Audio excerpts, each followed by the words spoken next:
আমরা এখানে কন্টেস্ট করে পাস হবো না, তাই আমরা কন্টেস্ট করছি না। তার মানে তো এটা কন্টেস্ট আমি পাস।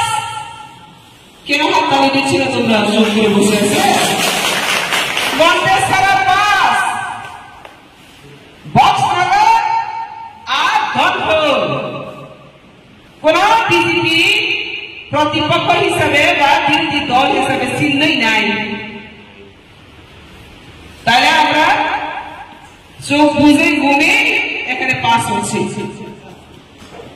তীব্রতা যারা বিজেপি বিরোধিতা করছে তারা এখন দালালি করে খাচ্ছে, দালালি করে খাচ্ছে। তারা আমাদের চ্যালেঞ্জ করবার মতো তাদের ক্ষমতা নেই, তাদের এজেন্ডা নেই। সেজন্য আজকে তারা উদাও হয়ে গেছে। আমরা তো ভারতীয় জনতা পার্টিকে প্রতিদ্বন্দ্বিতা করার মতো তাদের কোন রাজনৈতিক পার্টি নেই। আর আমি বলবো আগামী 2024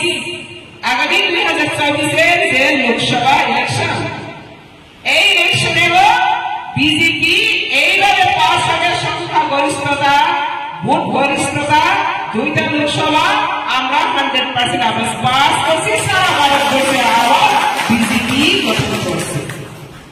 এবং 2023 পরে আবার কবে আসবে বিধানসভা ভোট?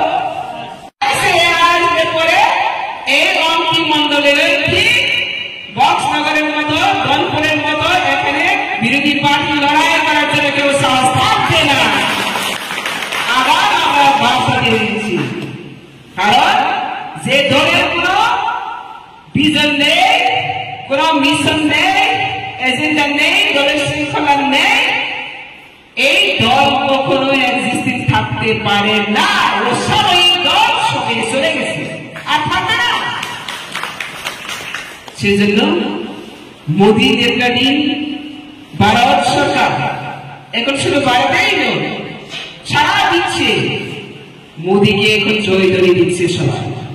মোদীর লিডারশিপ ভারতবর্ষ অনেক পিছিয়ে ছিল স্বাধীনতা ভারতবর্ষের পর, কিন্তু আজ মোদী বসার পর ভারতকে এগিয়ে যাচ্ছে। বিশ্ব রাজনীতিতে তিনি চতুর্থ স্থান দখল করবে, দ্বিতীয় স্থান দখল করবে, প্রথম স্থান দখল করবে। সেজন্য ভারতীয়রা একদিন বলেছিল ভারত জগতের সবাই শ্রেষ্ঠ আসন লবে। এটা একটা বিজয় ছিল না? এই বিজয়টা কার মাধ্যমে প্রতিষ্ঠিত হবে? নরেন্দ্র মোদী।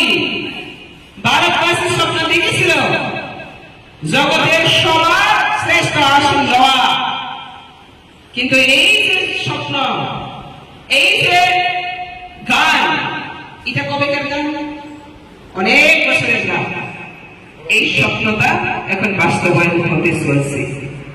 তো মোদী শুধু ত্রিপুরা রাজ্য নয়, মোদী শুধু ভারতবর্ষে নয়, মোদী বিশ্ব জগতের রাজনীতিতে আজকে সবচেয়ে ভালো লিডার হিসেবে, জাতির জনক হিসেবে, দেশ প্রেমিক হিসেবে প্রতিষ্ঠিত হচ্ছে।